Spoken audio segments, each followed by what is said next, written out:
warahmatullahi wabarakatuh. Sebelumnya perkenalkan, kami dari kelompok 3, saya sendiri Fortuna Ayu Segara dengan NIM 19054022. Selanjutnya ada Widya Natalia dengan NIM 19054027. Selanjutnya ada Siti Wahyuni Ihsanul Amalia dengan NIM 19054034. Nah, di sini saya akan menjelaskan mengenai pengertian tes. Sebelumnya apa sih tes itu? Tes sebelum ada ejaan yang disempurnakan atau EYD dalam bahasa Indonesia, tes merupakan alat atau prosedur yang digunakan untuk mengetahui atau mengukur sesuatu dalam suasana dengan cara atau aturan-aturan yang ditentukan. Maksudnya bagaimana? Nah, tes itu merupakan suatu alat atau media atau sebuah prosedur yang digunakan guru untuk mengukur sampai mana sih kemampuan siswa itu dalam mengikuti pembelajarannya setiap hari yang telah diajarkan dalam waktu itu. Itu merupakan pengertian dari sebuah tes. Jadi tes itu merupakan ujian atau cara mengukur siswa itu sampai mana kemampuannya. Apakah sudah bisa, sudah menguasai atau belum. Nah, selanjutnya saya juga akan menjelaskan mengenai jenis-jenis tes. Jenis-jenis tes itu ada 3. Yang pertama ada tes tulis, yang kedua ada tes lisan, yang terakhir ada tes perbuatan. Nah, yang pertama ada tes tertulis. Tes tertulis itu sering disebut dengan pensil tes atau paper test. Adalah tes yang menuntut jawaban dari peserta didik dalam bentuk tertulis. Maksudnya bagaimana? Nah, tes pensil atau tes paper ini biasanya digunakan untuk ketika ulangan, ketika ujian, atau ketika ulangan harian. Nah, ini biasanya digunakan oleh guru untuk mengetes siswa sampai mana kemampuannya dengan cara menjawabnya. Siswa menjawabnya itu dengan cara menulis jawabannya, bukan dengan cara membicarakannya atau dengan cara lisan. Nah, ini dinamakan dengan tes tertulis. Selanjutnya ada tes lisan. Tes lisan adalah tes yang menuntut jawaban dari peserta didik dalam bentuk lisan.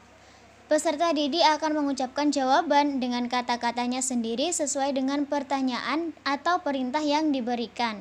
Maksudnya bagaimana? Nah, tes lisan ini biasanya ketika guru memberikan pertanyaan, ini individu ya, satu-satu biasanya.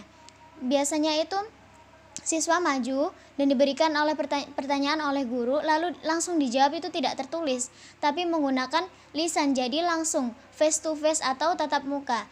Nah, ini tuh membutuhkan konsentrasi yang full ya, karena kita memikirnya tidak boleh lama-lama karena diberikan waktu, dan juga ini tuh satu pertanyaan harus langsung dijawab, biasanya seperti itu. Tes lisan itu langsung ya teman-teman, jadi ini mungkin agak sulit ya. Dan selanjutnya ini ada nomor 3 terakhir ya, tes perbuatan. Tes perbuatan atau tes praktik adalah tes yang menuntut jawaban peserta didik dalam bentuk perilaku, tindakan atau perbuatan.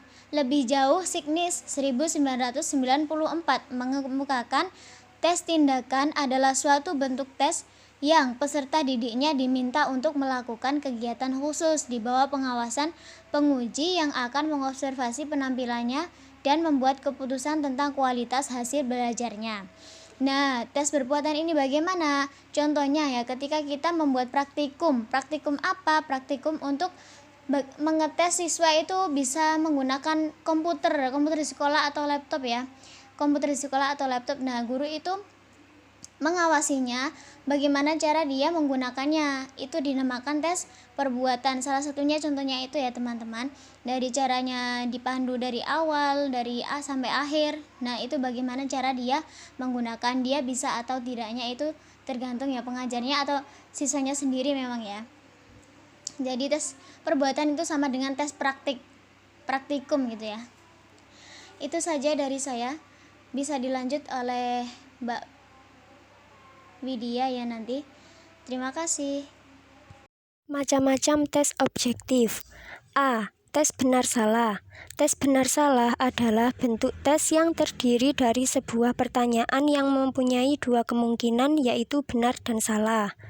Ada beberapa pertimbangan tentang dipergunakannya tes bentuk benar salah sebagai alat ukur hasil belajar.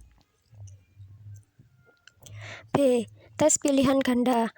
Tes pilihan ganda merupakan suatu bentuk tes yang paling banyak dipergunakan dalam dunia pendidikan. Pada hakikatnya, tes pilihan ganda tak berbeda dengan tes benar salah. Tes pilihan ganda juga memberikan pertanyaan benar-salah pada setiap alternatif jawaban. Hanya yang salah lebih dari sebuah. Siswa juga terlibat dalam aktivitas menilai pertanyaan-pertanyaan benar dan salah.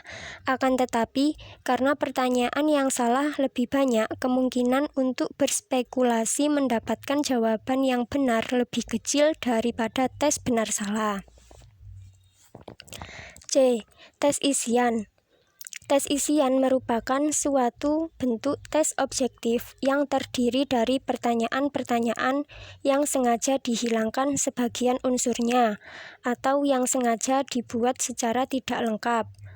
Contoh, kalimat yang paling tidak memiliki unsur subjektif dan predikat disebut kalimat ... D. Tes perjodohan.